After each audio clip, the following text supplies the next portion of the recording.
Thank you all so much for being with us today. Welcome. I am Janice Kaminer-Resnick, and I welcome you on behalf of the members of our leadership team, former Congressman Mel Levine and former Los Angeles County Supervisor Zev Yaroslavsky. Thank you and welcome to tonight's extraordinary guests, Dana Stroul and Michael Singh of the Washington Institute, and to our wonderful moderator, Warren Olney. We know we had some sound issues in the past. We have worked very hard to correct those technical audio aspects, and we hope that you will note the improvement. And if you don't, we'll continue to work on this to make sure our sound is as good as possible without having a professional studio, of course. On Wednesday, which is the day after tomorrow, join us for an Election 2024 program with the dynamic duo of Peter Baker, Chief White House Correspondent for the New York Times, and Susan Glasser of the New Yorker, two of the smartest and certainly the most informed analysts. Peter Baker has covered 5 presidents from Clinton through the present, and Susan is known to be a very astute analyst of political current events. We hope you'll join us. You can register after tonight's program. It's a special challenge, of course, to work around the upcoming Jewish high holidays, so bear with us. Some odd timings of some of our programs. Next week, starting on Sunday, we have 2 back-to-back programs on Sunday and Monday. Sunday at 10 a.m. Pacific time, we will hear Aluf Ben, the editor-in-chief of Israel's longest-running newspaper, Haaretz. And then on Monday, documentary filmmaker Ken Burns will be joining us, a view into the lens of Ken Burns as he sees the state of American life and American politics.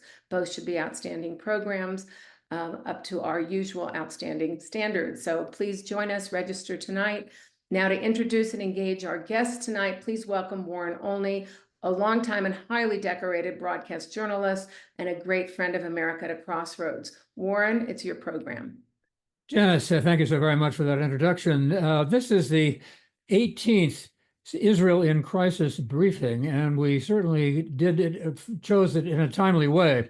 It turns out the exchange of hostilities between Israel and Hezbollah is at its highest point since 2006. This has been the deadliest day in southern Lebanon since that year, and people in Haifa were seeking shelter as well. We have 2 extremely appropriate, very knowledgeable people to talk about what's happening. Dana Stroul served under President Biden as Deputy Assistant Secretary of Defense for the Middle East, the Pentagon's top civilian official with responsibility for that region. She's also served as senior professional staff for the Senate Foreign Relations Committee, where she also, of course, covered the Middle East. Michael Singh was on the National Security Staff and Director for Middle East Affairs during the George W. Bush administration. He was responsible for devising and coordinating U.S. national security policy with special emphasis on the Middle East. He was also Special Assistant to Secretaries of State Colin Powell and Condoleezza Rice. He served in the U.S. Embassy in Tel Aviv as well. They are both with the Washington Institute for Near East Policy. Dana Stroul is currently Director of Research. Michael Singh is Managing Director and Senior Fellow. It's wonderful to have both of you with us, and thank you so much for being so generous with your time. So again, 1,300 airstrikes today in southern Lebanon and in Beirut. Took out a lot of weapons depots, killed hundreds of people. Hezbollah fired about 150 rockets and drones deep into northern Israel. Again, Haifa was threatened by all of that. Dana Stroul, let me go first to you. How do you describe this? So we keep hearing that this is not war. If it's not war, what is it? Pleasure to be with you all tonight. Thanks so much for having me. Before we talk about what is war versus low intensity conflict versus a full-scale conflagration, I think it's important to reflect on where we started. So Hezbollah started firing rockets and missiles and attack drones into Israel on October 8th, 24 hours after the Hamas attack of October 7th. And Hassan Nasrallah, the leader of Hezbollah, was quite clear a couple weeks later about why Hezbollah started firing rockets and missiles at Israel, which was to pressure Israel and strain the Israel Defense Forces, the IDF, to fight on 2 fronts, to deny the IDF the ability to exclusively focus on its military objective of dismantling Hamas and dislodging it from its stranglehold of governance in Gaza. And so for the past 11 months of this conflict, Hezbollah has been firing projectiles into Israel, causing more than 70,000 Israelis to evacuate their homes and communities from northern Israel. And in response, Israel has engaged in a campaign of what, until recently, I would describe as calibrated incremental escalation. So until the phase that we were in now, both sides were engaged in an exchange that was carefully calibrated. Hezbollah to maintain pressure on Israel so that it couldn't focus on only one front, but had to focus on multiple fronts, and Israel to try to keep Hezbollah in check and deter it from escalating. Some interesting indicators of where we were until recently. Generally, Israeli strikes were into southern Lebanon. They were limited to military targets, deliberately avoiding big collateral damage or civilian casualties, and they were employing certain kinds of weapons. And for Hezbollah, almost mirroring that, mostly keeping its strikes to northern Israel, targeting military sites and not civilians until it made the mistake of Masjid Shams and killed several children a couple months ago, and also using certain weapons, but not its major strategic arsenal of precision guided munitions. So generally, the assumption has held for the past 11 months that both sides were incrementally climbing up that escalation ladder, but working to avoid a full-scale war. So this has been described as a low-intensity conflict. I think it's quite clear after the past 24 hours and the IDF operations of the past week that those informal rules of the game of incremental escalation, but remaining below the threshold of full scale war, may not be holding anymore. Here are some examples. Israel has engaged in a pretty impressive operation of targeted assassinations of Hezbollah's top leadership. It's really decimated the majority of Hezbollah's leadership and most of its operational field commanders.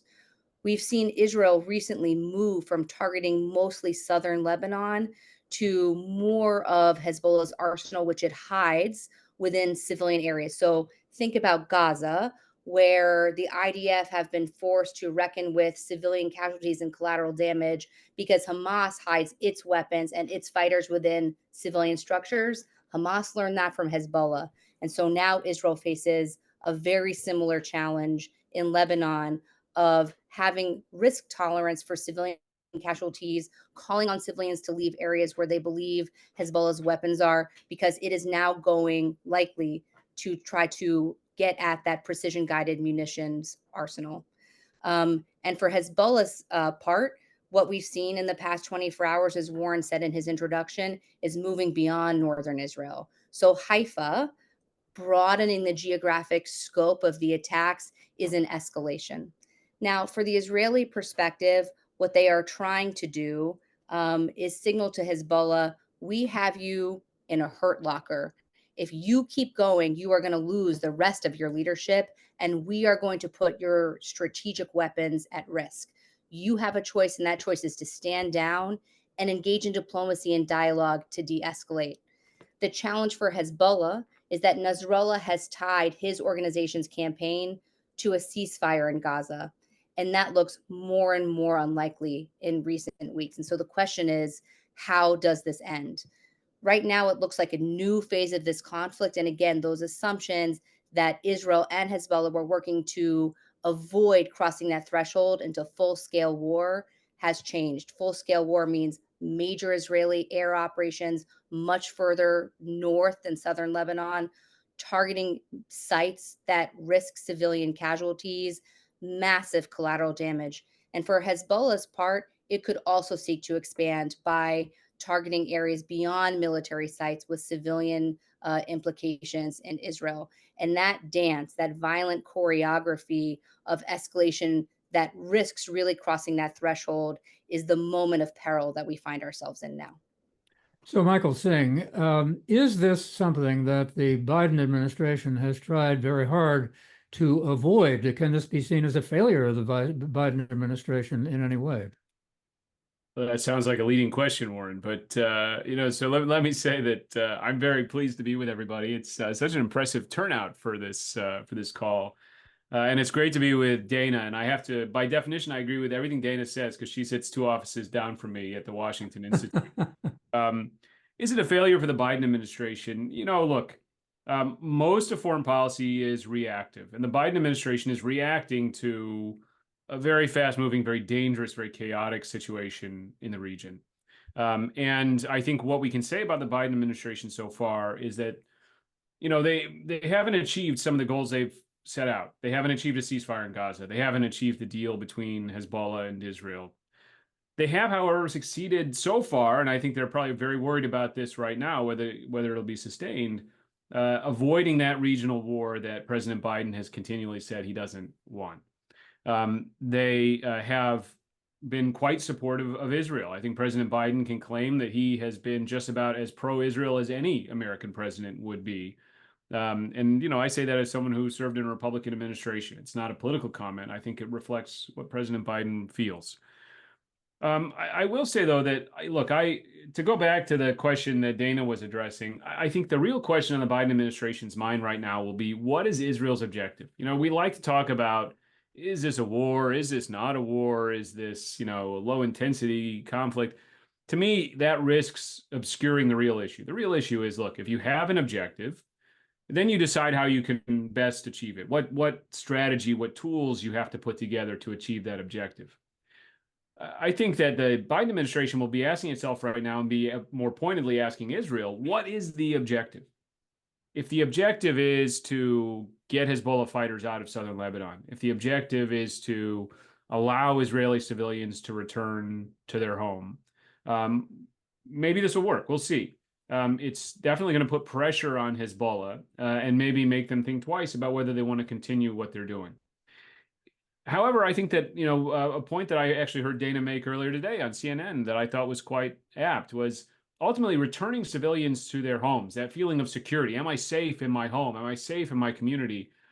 This is not a military objective per se. This is a political objective at the end of the day. The Netanyahu government will have to be able to go to its people and say, look, the time has come to go home. We think you're safe. We're going to defend you. And people will have to believe the Netanyahu government when they say that.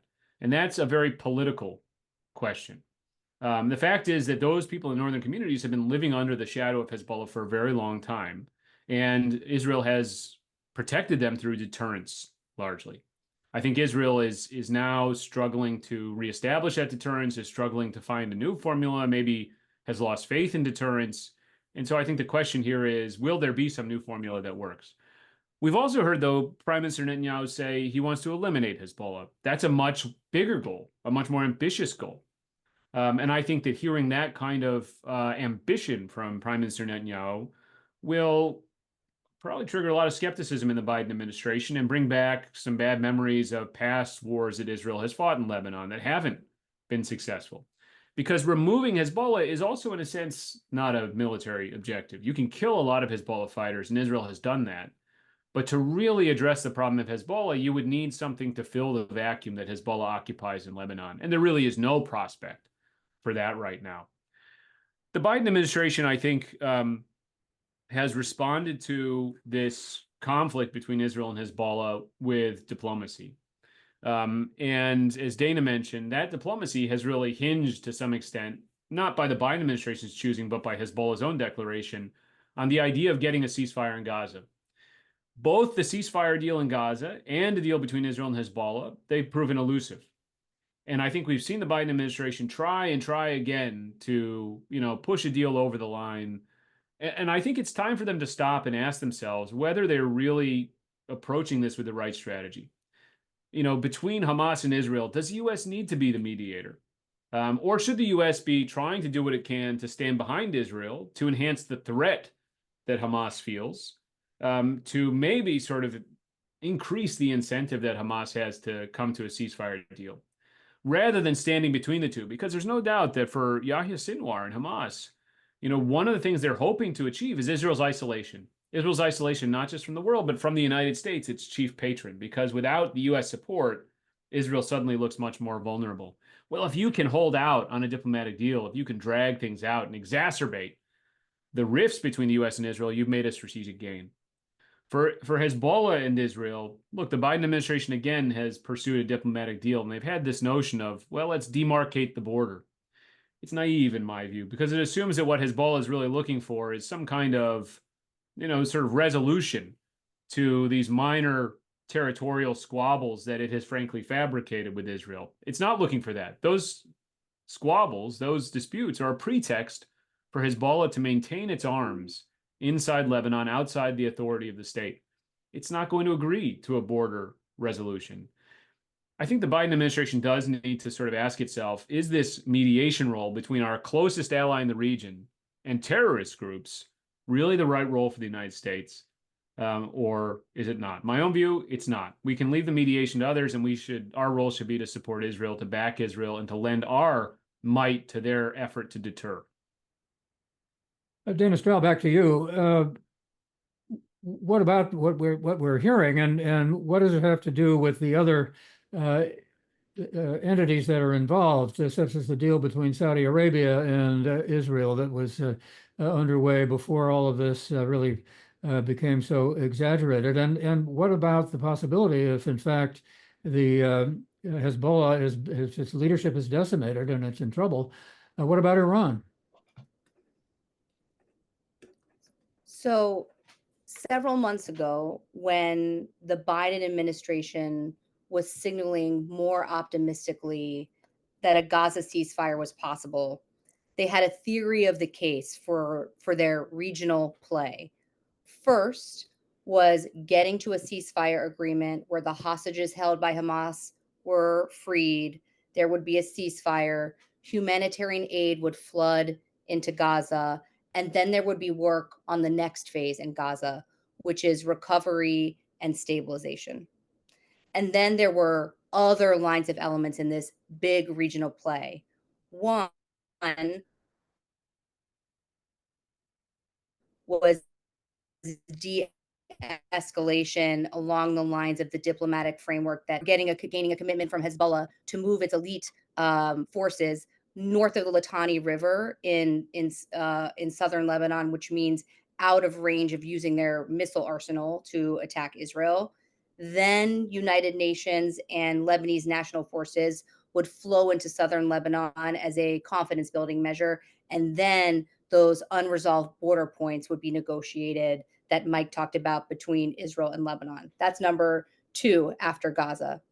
Number 3 was normalization between Saudi Arabia and Israel, along with a suite of bilateral agreements between the United States and Saudi Arabia, including a mutual defense treaty, a possible civilian nuclear agreement, and other kinds of commitments. And the idea there was the United States makes deepening commitments to Saudi Arabia, and in exchange, Saudi Arabia normalizes with Israel, advancing the theory that Israel's integration in the region and normalization between Arab states and Israel is necessary and critical for enduring regional stability and security, and also for Israel's long-term security. And then number 4 would be something related to a political horizon for an eventual Palestinian state. So that was the big play. It all hinges on that Gaza ceasefire. And so the question is, all of that painstaking diplomacy and all of that work that long preceded, like the Saudi, US, Israel work, long preceded October 7th. And as Mike laid out, the Biden administration has worked to essentially pre-negotiate this framework for de-escalation between Lebanon, between Hezbollah and Israel, and then all this work related to the Palestinian file. Well, where we are now is a ceasefire looks very unlikely. Yahya Sinwar, hiding in the tunnels of Gaza, is committed to maximalist demands and refuses to compromise on issues that I think are very valid from an Israeli security perspective, like what happens in the Philadelphia corridor, where a lot of the smuggling took place of arms through the Sinai Peninsula to Hamas and Gaza. Those are valid concerns, and Sinwar remains dug in. So if you can't get to something related to a Gaza ceasefire, then you can't necessarily deal with the de-escalation agreement between Hezbollah and Israel. Saudi Arabia isn't going to move towards normalizing with Israel if there's not some sort of movement on the Palestinian file. And for the current Israeli governing coalition, articulating what policy changes or it would be willing to make for some eventual Palestinian state are antithetical to what it's working on right now. So all of this remains frozen. And meanwhile, this conflict between Hezbollah and Israel is escalating. Iran. Iran has seized a narrative upper hand since October 7th, painting Israel as the aggressor and positioning Iran and all of its proxies, Hezbollah in Lebanon, the Houthis in Yemen, Iran-backed militias in Iraq and Syria, as defenders of the Palestinian cause and positioning Hamas and its violent attack as a legitimate form of resistance. So Iran has positioned itself as the defender of the Palestinian cause, and through it justified its escalating uses of military force against Israel and its continued equipping and arming and directing and training and funding of this whole network of proxies, non-state groups, and terrorists. But of all of these proxies, terrorists, and non-state actors, the preferred partner, Iran's insurance policy, is Hezbollah and that's precision-guided munitions arsenal. So the theory was always that Iran would never risk Hezbollah being decimated unless it was in defense of Iran in the context of the regime in Tehran feeling threatened, maybe because of a US military option or an Israeli military option inside Iranian territory.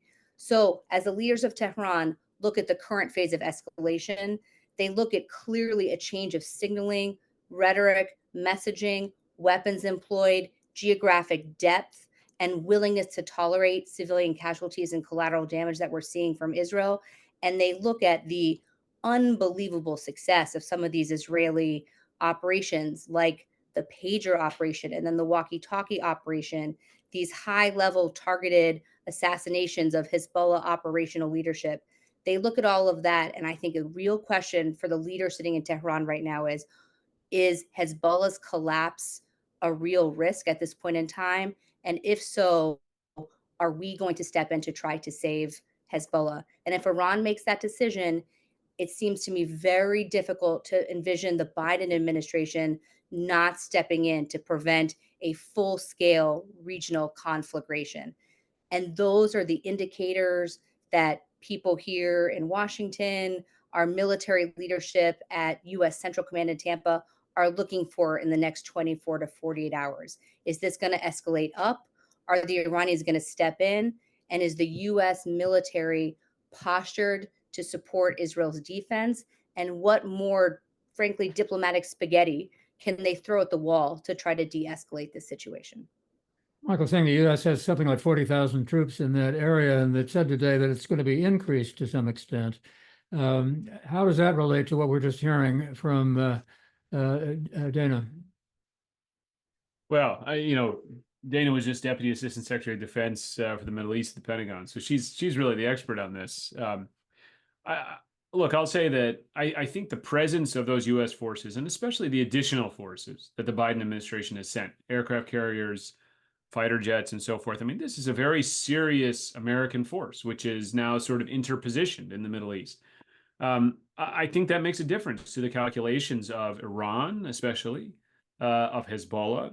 And I think that it's also reassuring to our other partners in the region, because remember, it's not just Israel which is threatened by all of this. In mid-April, when Iran fired those 300 drones, cruise missiles, ballistic missiles, and so forth, those traversed the territory of numerous American partners.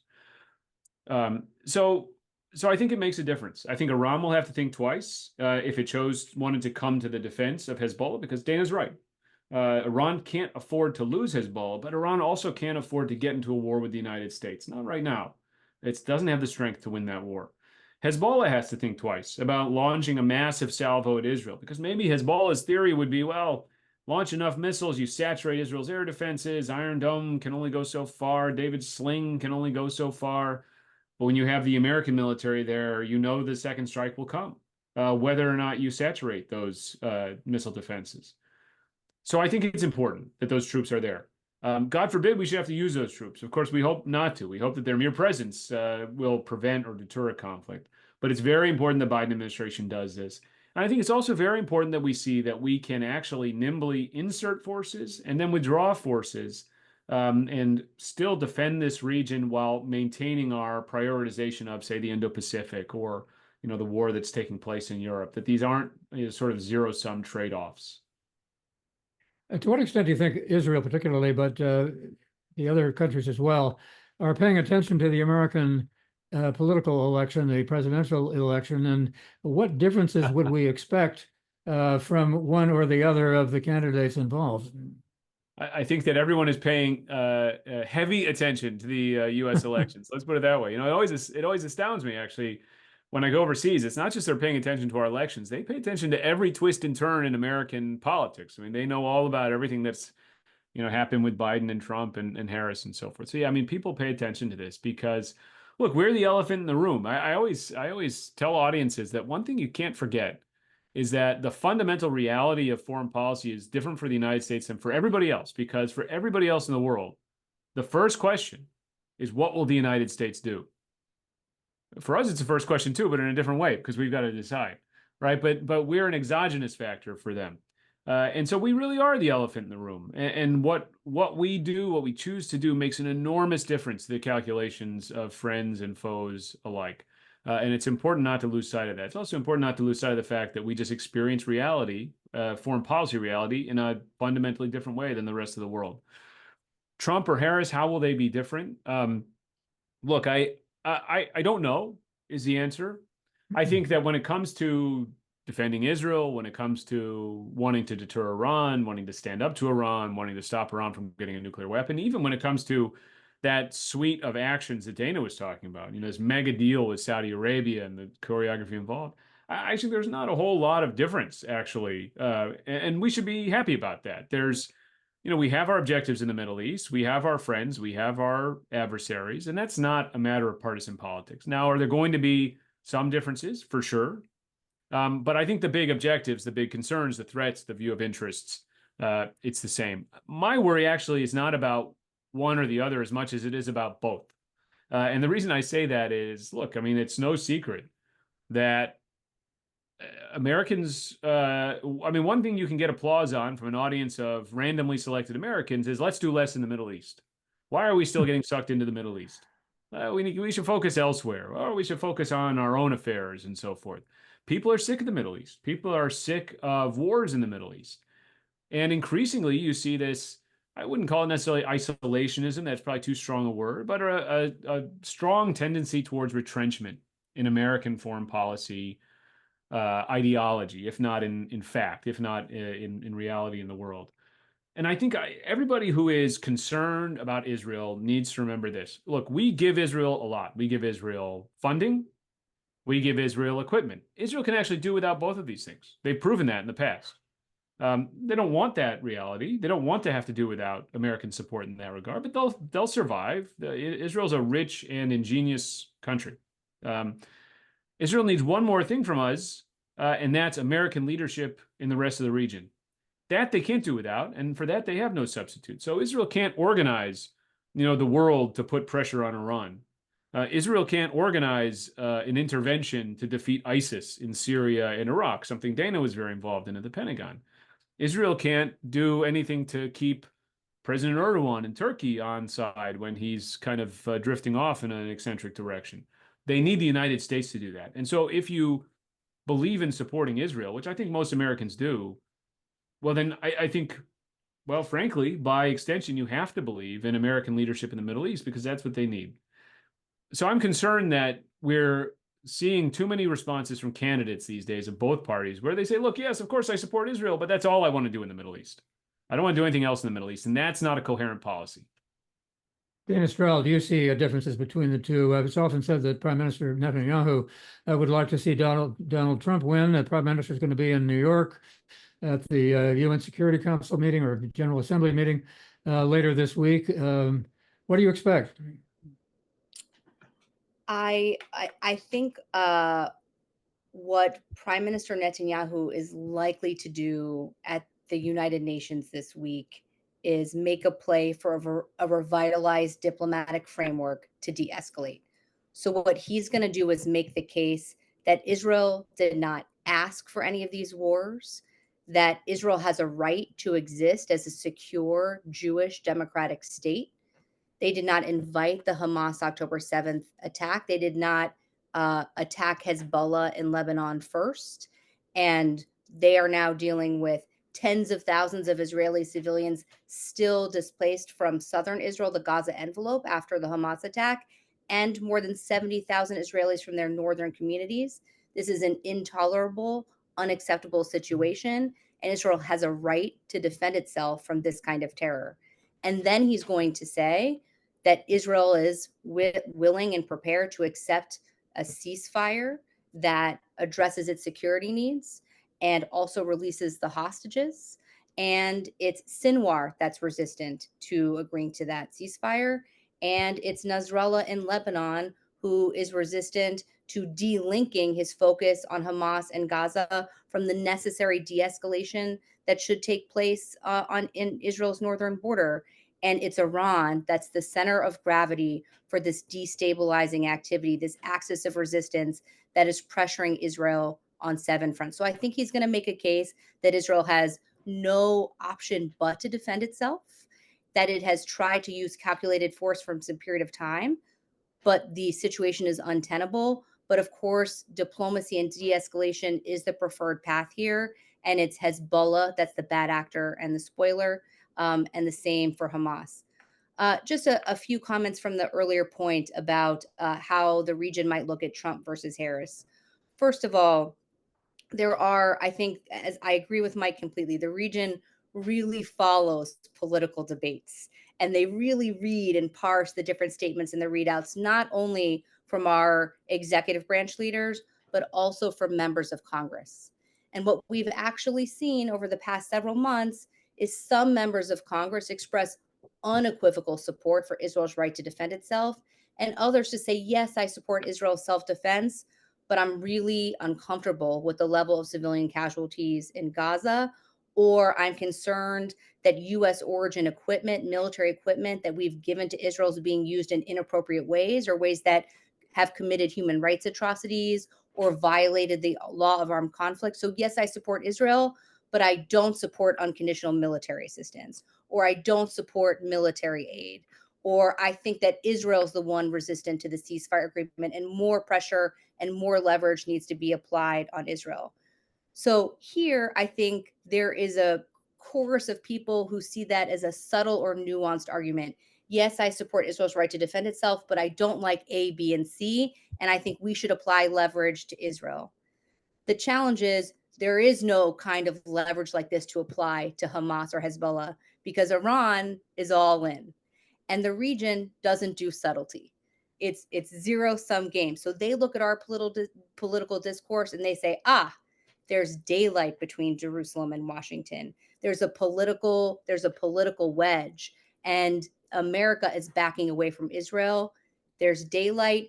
This is the time to escalate because America is not going to have Israel's back. And that is, I think, a very, very dangerous place to be. So in a potential Harris administration, I think we're going to see Israel continue, actually in either Trump or Harris administration. I think that the two parties are unfortunately incentivized to make Israel a political wedge issue. So one party or the other is going to force ugly votes that are going to be misinterpreted in the Middle East, perhaps in Europe, and perhaps other places.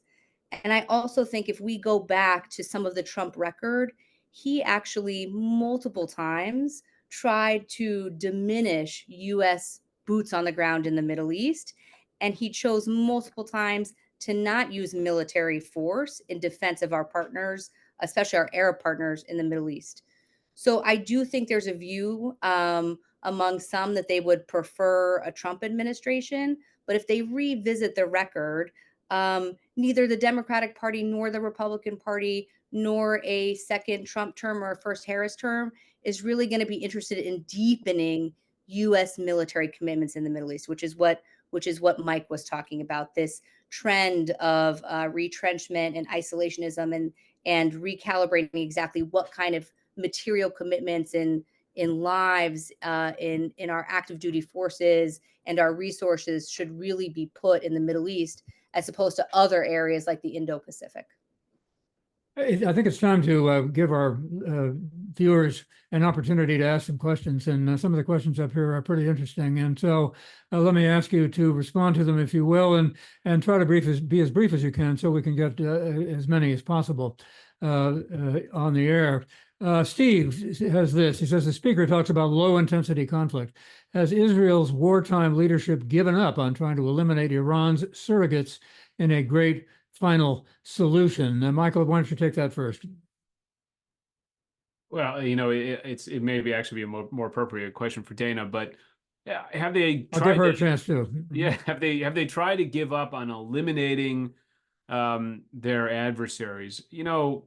Look, my own view on this is Hamas is a terrorist organization. It's a paramilitary organization as well. In other words, it's beyond a terrorist organization. It's sort of a terrorist militia. But Hamas is also just made up of, primarily young men who live in Gaza and who are given funding, training, and equipping by Iran. If Israel kills them all, Iran will look for others to train, fund, and equip, and it will call those people Hamas. You can eliminate all those who are there now, and Iran will try to replace them. How do you ultimately fight that? Yes, you have to fight it by fighting the actual organization, as Israel's doing. But there's another side to it as well, which is, again, something else needs to fill that vacuum. Without governments in Gaza, the West Bank, Lebanon, with which Israel can work, with which the United States can work, which can provide responsible governance, you will always have these types of groups. And you will always see, frankly, the hand of Iran and, frankly, of Russia and to some extent of China in giving oxygen and strength to these groups. So has Israel given up? I don't know. I think Israel is actually quite determined to fight Hamas and Hezbollah, and they're showing that to us day to day. Do I think it will work without a similarly strong effort on the diplomatic and political side? No, I don't. Do you want to respond to that, Dana, or shall I go on to another question? I'll rise to the challenge of a short answer. Iran thrives in chaos, ungoverned and undergoverned spaces with weak central governments. It has succeeded in enabling its partner Hezbollah in Lebanon to capture part of the Lebanese state. It has entrenched itself in the fabric of Iraqi governance and society. It saved Bashar al-Assad's regime in Syria, Damascus, after the U.S. Spent the first couple years of that civil war enabling an opposition to really challenge existentially the regime in Damascus. And after all of the work with Saudi Arabia and other partners in the Gulf toward a political process to end the civil war in Yemen, Iran invested in this militia named the Houthis, who have also entrenched and captured the state. So the challenge here is that you can't fight your way and kill your way out of this because it's not a military only solution. So I completely agree with what Mike said. Diplomacy is necessary, but also patient, medium to long-term work of giving these societies an alternative to terrorist-backed chaos fomenters who thrive with corruption, graft, narco trafficking, and criminal mafia networks who have entrenched themselves in the societal fabric and the economic fabric of these countries. That is long, patient work. The United States can't do it by itself. Israel can't do it by itself, which is why you've seen the Biden administration over and over emphasize the need to work with allies and partners to address these kinds of challenges. Okay, Nikki wants to know this. Israel is defending itself against a barrage of fire from two fronts. But don't you think the worldview of Israel would be better if they, instead of firing back so heavily, made a peace offering to cease fire if the hostages were returned and both Hamas and Hezbollah recognized their right to exist in order to have a ceasefire? That's according to Nikki. Michael, why don't you take that? So, look, I think that this largely describes what Israel has done. So Israel has basically offered a ceasefire to Hamas. We'll put aside Hezbollah for a second, but has made clear that the hostages have to be returned as part of that deal. They have also made clear that Gaza can't be used for further terrorist attacks against Israel. I mean, frankly, I think this is a position the world should support. This is a position the United States does support, or at least has supported up to this point. It's a position that the Biden administration secured UN Security Council backing for, but you sure can't tell, frankly, from the position that states seem to take on Israel's self-defense, on the position that you often find in much of global media on Israel's self-defense. You don't see that. So I feel as though Israel has responded to the October 7th terrorist attacks, an unprecedented terrorist attack, in really the way that we would want them to. They have fought back against their enemies, and President Biden, especially early on, was very clear that that was Israel's right and that it had full American backing. But it is also, I think, engaged in robust both military and diplomatic efforts to get its people back and to have a ceasefire in Gaza. Those have been rebuffed by Hamas. Hamas is the one party in all of this that wants to see a continuation of the fighting, that wants to see Palestinian civilians die, because Hamas sees that as something that gives it advantage. Hezbollah is acting supposedly in support of Hamas.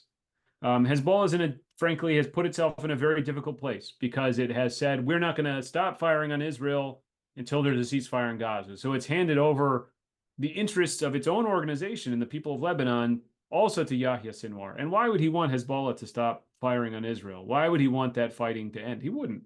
And so Hezbollah has made a foolish decision. And at some point, it's going to have to own up to that foolish decision and stop, even if there is no ceasefire in Gaza. So Dana, one of the listeners wants to know, viewers wants to know, what was the strategic objective of the pager and walkie-talkie attack? And did this provoke the Hezbollah escalation? So what it looks like is that there was no strategic objective.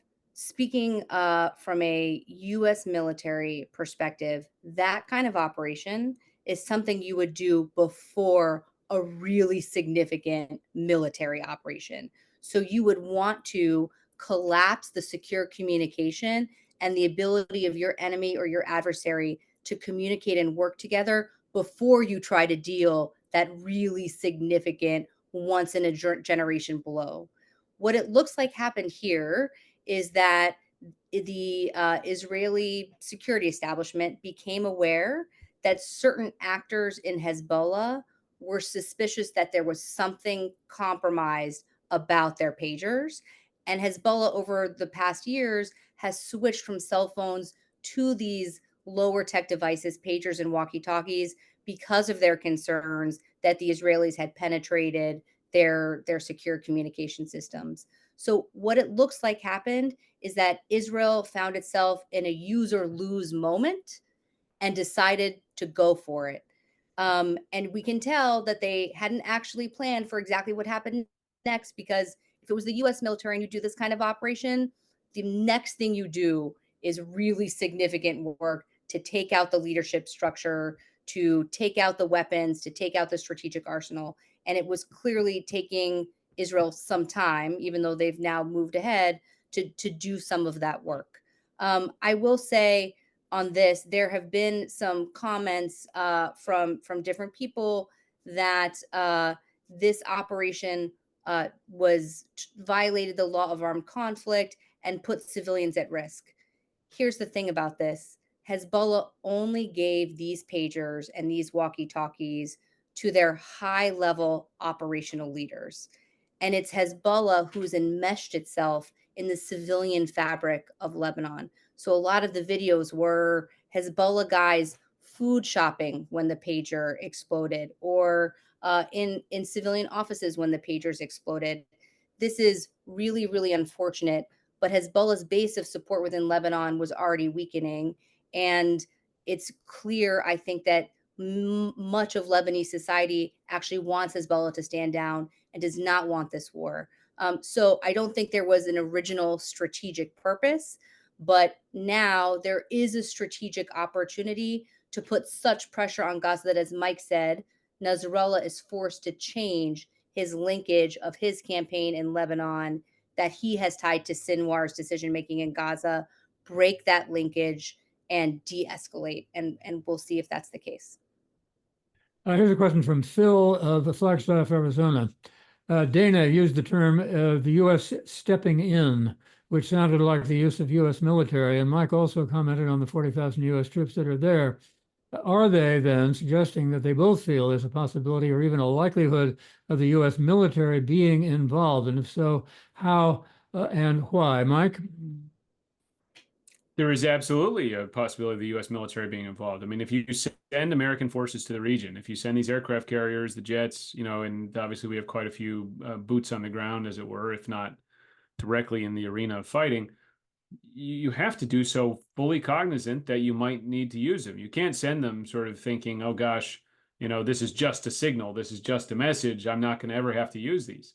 I think one of the reasons you see presidents give these addresses from the Oval Office where they announce these deployments, even though we haven't seen that recently, is that there is a chance these folks will find themselves in combat. Look, if Iran chooses to launch missiles, drones, cruise missiles at Israel, as they did in mid-April, then yes, U.S. forces will be involved, as they were then. Don't forget that U.S. forces were involved then. U.S. forces have died over this past year in the Middle East. Excuse me. And this is a dangerous situation. Something that Vice President Harris said during the presidential debate, which struck the wrong note with me, at least, and maybe with some others, is the idea that we don't have American troops in war zones right now. We do. These troops that we're sending to the Middle East are going into a war zone, and I think they deserve our acknowledgement of that. Anytime, as Dana knows this very well, she worked at the Pentagon, anytime you're putting in your memo to the president that we should be sending these forces to the Middle East, what you're saying is we should put American lives at risk for this. And it's a decision that has to be taken, with the utmost gravity. Dana, you want to comment on that? I would. First of all, the U.S. is already involved.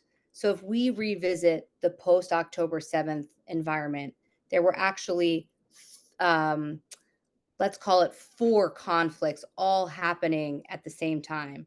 The first was how the U.S. supported Israel's operations in Gaza. Second was the really significant increase, especially in U.S. naval capabilities right off the shore of Israel, as Israel worked to deter and defend itself from Hezbollah attacks. Third, Iran worked to pressure not only Israel, but also to impose consequences and costs on the United States for its support of Israel. So very shortly after October 7th, as Mike said, we absolutely still have U.S. forces in harm's way in the Middle East.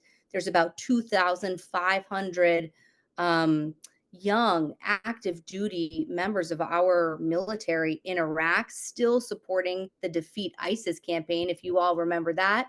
And we have about 900 U.S. forces in a quite dynamic, quite sporty environment in Syria, also working to ensure the enduring defeat of ISIS.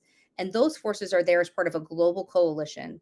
Yet they mostly spent the several months after October 7th being targeted by attack drones and rockets of militias that were backed, supported, trained, funded, and armed by Iran.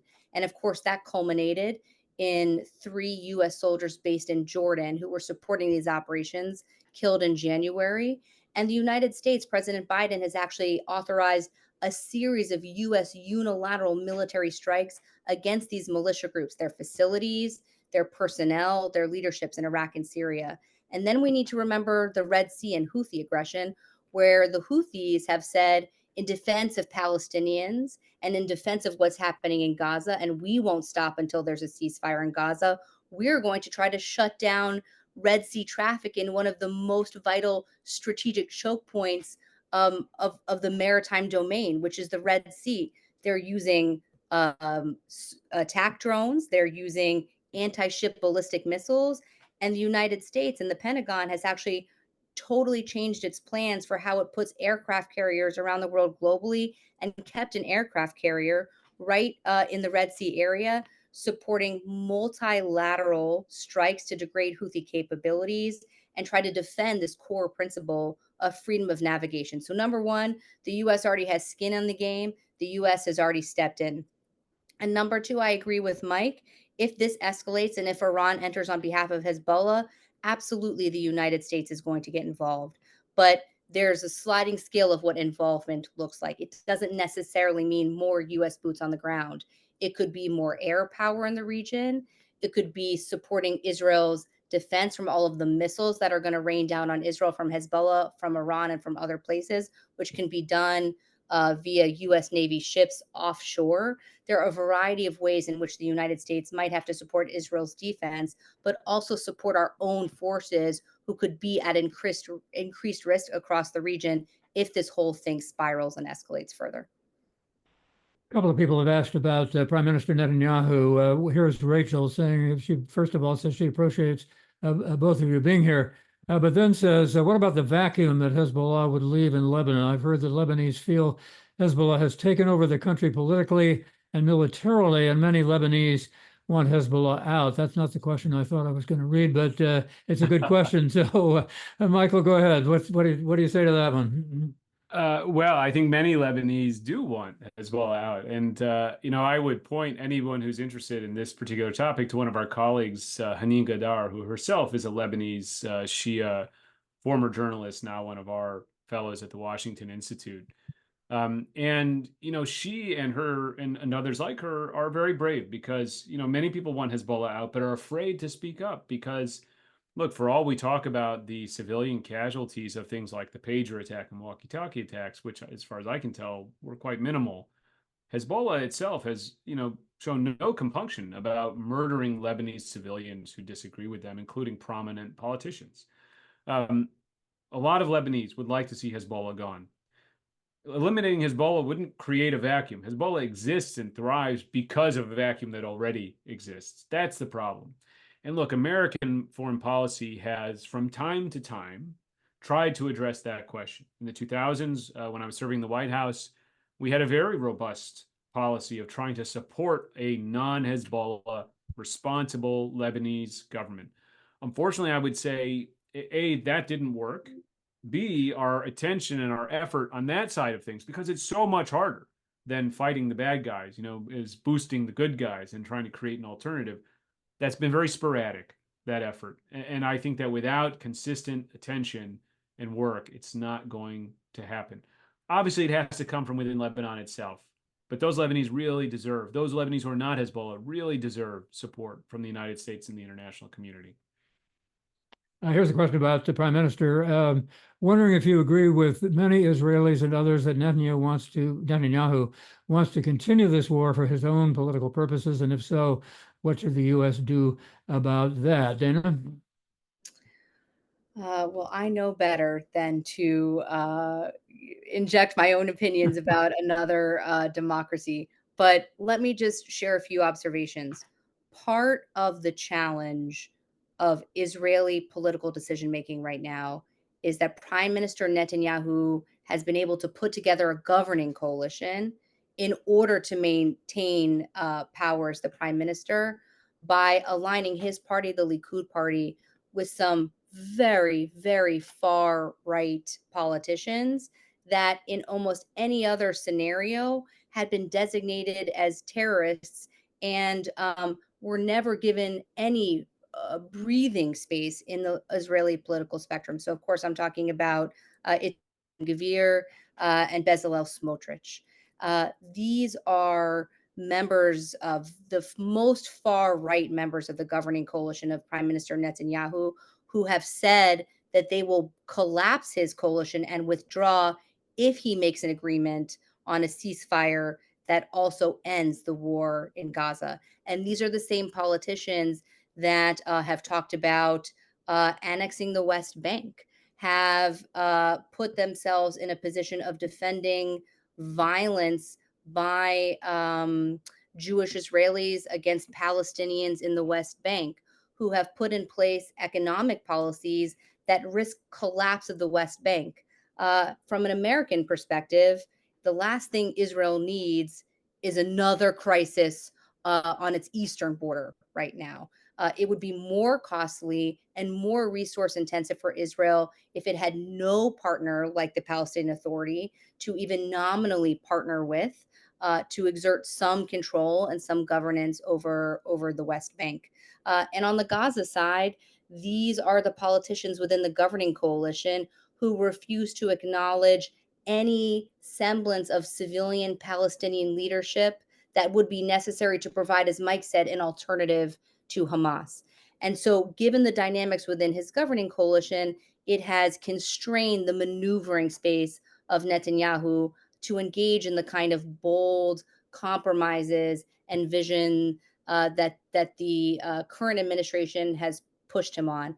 And a great example of this is I can think of no better rebuttal to Iran and its vision of a chaotic, weak, divided Middle East than Saudi-Israel normalization, an affirmative agenda that with normalization between Israel and Saudi Arabia, you open the door to the rest of the Arab world that has not made a peace treaty or has not normalized with Israel. You also open the door to normalization with the rest of the Muslim world, because Saudi Arabia, as the keeper of two of the holiest cities in Islam, is seen not only as a leader of the Arab world, but a leader of the Muslim world. And it will be impossible for the Saudis to normalize with Israel if there is not some change in policies with respect to Palestinians in Gaza and in the West Bank. And it is those far right members of Netanyahu's governing coalition that are adamantly opposed to any of those policy adjustments. And to think, after all of the work of the Trump administration and the Biden administration to expand this circle of normalization, expand the circle of the Abraham Accords, that Israel would turn away from that because of these far right members of this governing coalition is an unimaginable strategic loss and undermines Israel's long-term security. So when we get to this question of, is he interested in perpetuating the war? I think Netanyahu recognizes some of the strains on the IDF, the hit to the Israeli economy, some of the other structural factors that should incentivize the government to find a way to wind down these operations in Gaza. But he is constrained in some of the non-military decisions he would need to make in order to make that a reality. And a lot of it, I think, is because of pressures within his governing coalition. Michael, what about domestic politics in Israel? I've seen it reported that problems are going to be coming up soon before the Knesset, including the budget, and that there's some possibility that the coalition may not be able to survive that. What do you think about that? I don't know, honestly, but I mean, the Israeli politics are messy, maybe even messier than our own politics. But I think one thing that any of us who have paid attention to these issues over the years would tell you is don't count Bibi out, because few have proven to be sort of more masterful at navigating Israeli politics than him. I'll add only one thing to what Dana said, which is I think sometimes these issues get poorly understood on this side of the ocean, because a lot of people would like to see a ceasefire in Gaza, but if you look at the polls, in a way, the Israeli public is more hawkish than Bibi when it comes to Lebanon, where they'd like to see more Israeli action in Lebanon. So I don't think there's no black or white to these issues, if you know what I mean. And Bibi is unpopular right now in Israel for lots of reasons, and October 7th is at the top of that list.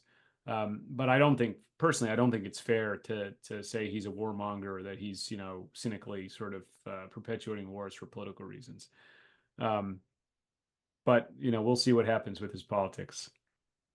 But We just just have a couple. I didn't say that. Go ahead. No, I know. We're just about out of time, and we always like to ask at the end of a program if there's anything to be optimistic about. So let me give you each, 30 seconds to talk about that. Michael, you can go first. Well, I'm going to just say I'm optimistic to see 2,000 of you on this phone call, because I was just talking to someone today about how our system works here in the United States. And look, your government, folks, has nearly unchecked power when it comes to foreign policy, to make good decisions and to make really bad decisions. And the only real check on that is an informed and engaged electorate, an informed and engaged citizenry, which takes an interest in foreign policy issues, despite, frankly, the luxury we have in the United States of often not needing to pay attention to them. And so good for you for educating yourselves and for listening to these types of conversations. I personally would really encourage you guys to keep listening to these America to Crossroads sessions. I'll even point out the little link there. Look, you can donate to help sustain the effort. I would really encourage you all to do that. This is really important stuff. Your peace and security depends on the government making good decisions on these issues. And so thank you very much for your engagement and for staying informed on these issues. Dana? Everything Mike said. And I don't feel very optimistic these days, but I do think there are certain pillars of how the United States has pursued Middle East security and some of the agreements that have held the framework of that security in place that remain in place today despite severe challenges. So, the Egypt-Israel peace treaty still holds.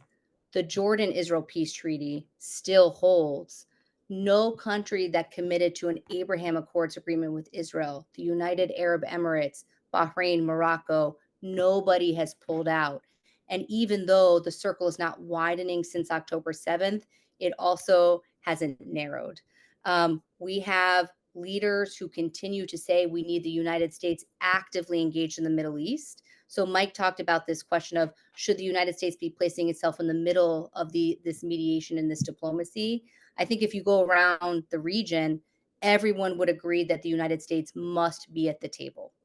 And then from a military perspective, what you always want in the military, we call it ABO, access, basing, and overflight. Access, you want to be able to get into any of these countries at any point if there's a crisis or you're going to war. Basing, you want to be able to keep your forces at these bases for maximum flexibility and maneuverability. And overflight. The reason that the United States has the most combat credible, capable, lethal fighting force in the entire world is because we have unbelievable air power and we can fly all over the world faster and sometimes stealthier than any other air force in the world. But to do that, we need to pass through other countries' airspace, and they can say no. To date, we have not been blocked from flying in anybody's airspace. In fact, these countries are actually working together in air defense coalitions, like what we saw on April 13th when Iran launched its direct attack against Israel. Not one of our bases has been closed. We haven't been kicked out of any bases. We continue to have access. We've seen more diplomacy with the National Security Advisor, Jake Sullivan, the Secretary of State, Tony Blinken, the Secretary of Defense, Lloyd Austin, going all over the Middle East on such an incredible basis and frequency since October 7th. Those guys are getting every meeting they ask. They are always able to be a convener. They are always able to sit at the table, and everyone wants to know what America is thinking, what America is going to do, and what America is willing to commit. So those are fundamental tenets of how we've approached the Middle East in the past. And to date, they haven't changed despite tremendous frustration with the region, with the United States, and with Israel. And so that's what gives me hope, is that a strategic framework still exists so to build for the future. Dana Stroul, Michael Singh, this has been a graduate school seminar in Middle East politics and military affairs and diplomacy. Thank you to both so very, very much for being with us. And once again, this has been our 18th Israel in a Crisis bulletin, and it has lived up to all our expectations. Thank you both very much for being with us. Pleasure. Thanks for having us. Next up, we're going to have Susan Glasser, Peter Baker with Madeline Brand. That's on the 25th. That's coming right up. An election analysis by two experts, election 24, and they are experts indeed. A wonderful couple in journalism in the United States right now. Thanks to you all. Thanks for watching. Have a good night.